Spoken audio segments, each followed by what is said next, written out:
जैसा कि आपने भी सुना होगा, आज लेफ्टिनेंट गवर्नर साहब का एड्रेस हुआ और उम्मीद ये की जाती थी कि लेफ्टिनेंट गवर्नर साहब का जो खुतबा होगा वो जम्मू कश्मीर की मुश्किलात, मामलात और जम्मू कश्मीर के लोगों की जो ख्वाहिशात है, एस्पिरेशन है, उनकी अक्कासी करेगा। और उसके साथ साथ जो सरकार बनी है अभी हाल ही में यहाँ 3-4 महीने पहले, उनकी जहन में विजन होगा कि हमने आने वाले 5 साल में जम्मू कश्मीर को इस मुसीबत से किस तरह निकालना है, उसके बारे में कोई डायरेक्शन की बात होगी। पर अगर आपने भी सुना होगा, मैंने भी सुना, जब 2019 में 5 अगस्त को हमारे जो होम मिनिस्टर हैं अमित शाह जी, उन्होंने जो 370 को 35 से 2 इलीगली अनकॉन्स्टिट्यूशनली ख़त्म करके पार्लियामेंट में जो तकरीर की थी, और उसके बाद जितने भी यहाँ एलजी आए तो उनकी तकरीरें, चाहे 26 जनवरी हो, चाहे कोई फंक्शन हो, चाहे अभी जो हमारे प्रेजेंट एलजी हैं, इनकी तकरीरों को अगर आप देखेंगे तो मुझे लगता है इस गवर्नर एड्रेस में और उन तकरीरों में कोई फ़र्क नहीं है।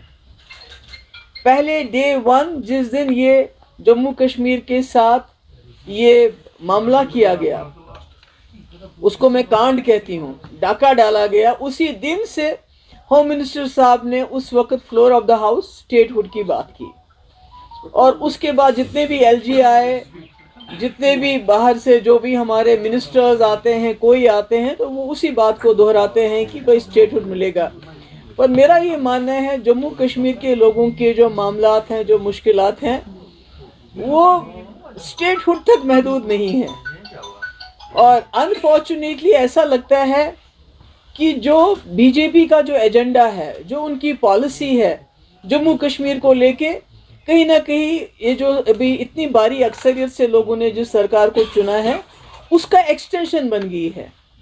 जो अभी तक हम कहते थे, चिल्लाते थे ये इलीगल है, अनकॉन्स्टिट्यूशनल है, कहीं ना कहीं नेशनल कॉन्फ्रेंस के लोग उन हरकत को जो बीजेपी ने इन सालों की, उनको जायज़ करार देने की उसमें दौड़ में लगे हुए हैं।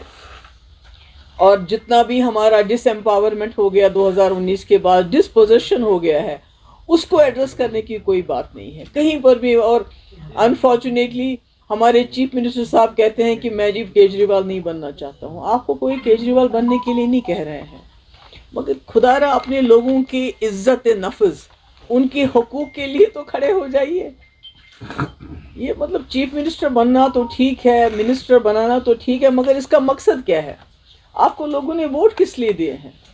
इसलिए दिए थे कि जो पिछले 2019 से यहाँ पर जो एक माहौल बना है, जो हमें बेइख्तियार किया जाता है, जो हमारी प्रॉपर्टी, हमारी जो मिनरल्स से, हमारे जॉब से, हमारी नौकरियों से, हर चीज़ से हमें आहिस्ता आहिस्ता बेदखल किया जाता है। तो लोगों ने इसलिए चुना था कि आप उसका इलाज करेंगे।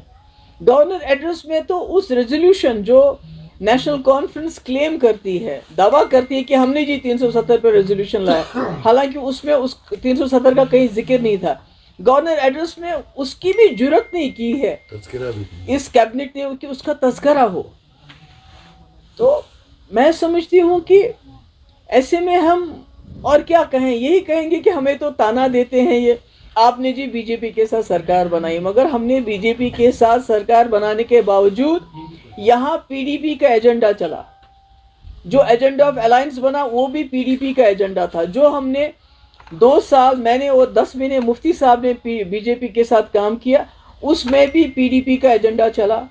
चाहे पत्थरबाजों को एमनेस्टी की बात हो, चाहे हुर्रियत वालों को लेटर लिखने की बात हो, चाहे डायलॉग की बात हो, चाहे ऑल पार्टी डेलीगेशन लाने की बात हो, चाहे सीज फायर की बात हो, चाहे बीजेपी के 2 मिनिस्टर कुटवा रेप में ड्रॉप करने की बात हो, जो जिसमें उन्होंने जलसे में शमूलियत की थी। तो हमने तो उस वक्त बहुत मुश्किल हालात में, हालांकि सिचुएशन बहुत ख़राब थी, और हमने अपना एजेंडा चलाया। आज लगता है बदकिस्मती से कहीं ना कहीं नेशनल कॉन्फ्रेंस हैज़ वो कम कर गए हैं, और वो कहीं ना कहीं जो बीजेपी पिछले 2019 से एक नैरेटिव चला रही है देखिए, एक लेजिस्लेटर कैसे जुर्रत करता है, वो डिक्टेट करता है स्पीकर साहब को कि आप जी एंटी नेशनल और कोई ऐसा जो है रेजोल्यूशन या उसको accept, it is the job of the speaker. Who is the BJP MLA to dictate it? मगर स्पीकर साहब खामोशी से सुनते रहे, मुस्कुराते रहे और सर हिलाते रहे, ये ठीक है। तो कहीं ना कहीं मुझे लगता है जिस उम्मीद से लोगों ने वोट डाले थे, 70% लोगों ने वोट डाले और एक जमात को यहाँ वोट डाले, जम्मू में बीजेपी को मिला, यहाँ ओवरऑल एनसी को मिला। तो कहीं ना कहीं मुझे लगता है कि उनकी, मैं नहीं कहती हूँ कि उन्होंने 4 महीने में ही पता नहीं क्या कमाल करना था, मगर जबान देखिए, बीजेपी 1947 से 48 जब से जम्मू कश्मीर का इलाहाक हुआ, उसके बाद स्पेशल पोजीशन मिली, तब से वो 370 के मुखालिफ बात करते रहे। उनके पास कोई ताकत नहीं थी। और आज उमर साहब कहते हैं कि मुझे 370 बीजेपी से कैसे लूंगा। तो अगर वो 70 साल जब उनके पास कोई ताकत नहीं थी इसको छीनने की बात करते रहे, तो कम से कम आप 370 जबान पे लब कुशाई कर लीजिए कि ये गलत हुआ है, ये नहीं होना चाहिए, इसको हम रेस्टोर, हम नहीं कहते हम अकेले रेस्टोर करेंगे, हम सब मिलजुल के इसको रेस्टोर। मगर मेरा ये कहना है कि जम्मू कश्मीर इस वक्त सिर्फ 370 या स्टेटहुड की बात पे नहीं अटका हुआ है, हमारे मामला बहुत हैं, जिसके लिए आपने खुद भी सुना होगा कि हमने कई बिल्स लाए हैं, जिसके लिए मैंने उमर साहब को लेटर लिखा, मैंने कांग्रेस को लेटर लिखा, मैंने पीसी को लेटर लिखा, और मैंने उनसे कहा कि ये पॉलिटिक्स को अलग करके ये हमारे मुद्दे हैं जो हम सब लोगों के मुद्दे हैं। उसमें सबसे बड़ा मुद्दा जो मैं समझती हूँ, एक तो है जो हमारे डेली वेजर्स हैं। कई लोग कहते हैं मैंने अपने वक्त में किया था, मैंने SRO 520 लाया था, सब कुछ हमने मुकम्मल किया था, तकरीबन 1 लाख डेली वेजर्स का बायोमेट्रिक हो गया था। सरकार गिरी, वो रुक गया। अभी भी वो सारा कुछ उनके पास, सरकार के पास रिकॉर्ड है, अगर वो चाहें तो 520 SRO के तहत इनको रेगुलराइज करेंगे। इनकी लाइफ बहुत ख़राब है, 30-30, 20-20, 25-25 साल से ये लोग काम करें। और मैं आपको ये बताना चाहती हूँ, अगर ये लोग डेली वेजर्स डिपार्टमेंट्स में ना हो, ना हमारी बिजली चलेगी, ना हमारा पानी चलेगा, ना हमारा इरिगेशन चलेगा, ना कोई डिपार्टमेंट हमारा काम करेगा अगर ये डेली वेजर नहीं। डेली वेजर के बलबूते पे ही डिपार्टमेंट्स चलते हैं। तो मैं उम्मीद करती हूँ इस बिल पे सरकार जो है, सरकार की मदद भी हमें हासिल होगी, और जो बाकी जमातें हैं उसमें हमने बीजेपी को भी लेटर लिखा कि ये साझा मामला है, डेली वेजर जम्मू में भी, कश्मीर में भी, इसमें हमारी मदद कर लीजिए। दूसरा, प्रॉपर्टी राइट, जैसे कि मैं बार बार कहती हूँ, 2019 के बाद एक होड़ लगी हुई है, नौकरियों से हमारे लोगों को निकालते हैं, अगर कोई जॉब निकलती है उसमें बाहर के लोग भी इंक्लूड किए जाते हैं। इसी तरह हमारी ज़मीन, आप देखिए, हज़ारों कनाल ज़मीन रेलवे के नाम पे, डेवलपमेंट चाहिए हमें, मगर रेलवे के नाम पे, रोड्स के नाम पे, जो रोड ऑलरेडी बने दूसरा रोड बनाओ, पहला रोड बनाओ। जैसे वहाँ आपका मुगल रोड पर टनल बनाने के बजाय दूसरा रोड बनाओ। इसी तरह सैटेलाइट टाउन के नाम पे, इसी तरह जो बाहर के बड़े बड़े लोग हैं उनको इंडस्ट्री के नाम पे हमारी ज़मीन कौड़ियों के दाम इसको दी जा रही है। मगर जो यहाँ लोग रहते हैं, जिनके पास 12-13 मरले, 14 मरले, 8 मरले जिनने मकान बनाए हैं, तो उनको आपने पता है कई बार बुलडोज़र चला, और ये बुलडोज़र ज़्यादातर जम्मू में चलता है, और वो भी उन एरियाज़ में जहाँ बेचारे गरीब, गुजर, ट्राइबल, पहाड़ी लोग, या कोई कश्मीरी भी मुसीबत में चला गया वहाँ रहता है, तो रोज़ कहीं ना कहीं वहाँ बुलडोज़र चलाया जाता है। तो हमने कहा कि ये ज़मीन जो जम्मू कश्मीर की है, ये यहाँ के लोगों का पहला हक बनता है, जो यहाँ रहते हैं, जिन्होंने छोटा सा घर बनाया हुआ, अपना आशियाना बनाया हुआ है, उसको ये हुकूक मिलने चाहिए। कहीं ना कहीं ऐसा ना हो कि आप सारी ज़मीन सिक्योरिटी फोर्सेस के कैंप्स के लिए बहुत ज़मीन देते हो, सड़क के नाम पे, सैटेलाइट टाउन के नाम पे जो अभी ज़मीन दी जा रही है, मेरे ख्याल में 1,80,000 कनाल ज़मीन जा रही है वो, और उस पर भी कोई हमारा सरकार की तरफ से जवाब नहीं आई, सैटेलाइट टाउन किन के लिए बनाए जा रहे हैं।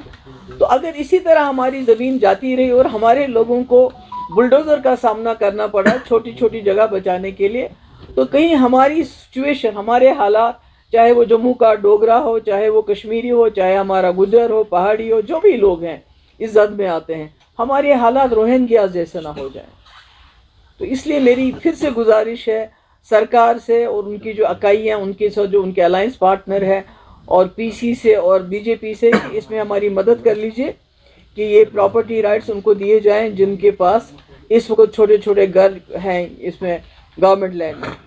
और उसके बाद ban on sale of alcohol, इसमें पब्लिक ड्रिंकिंग को बिल्कुल बंद होना चाहिए। तो आप जानते हैं कई लोग इस पे भी कहते हैं कि इन्होंने अपने टाइम में क्यों नहीं किया।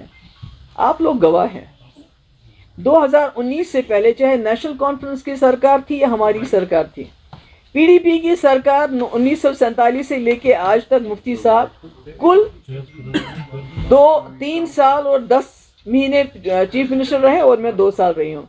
तो 6 साल में कहते हैं आपने क्यों नहीं किया।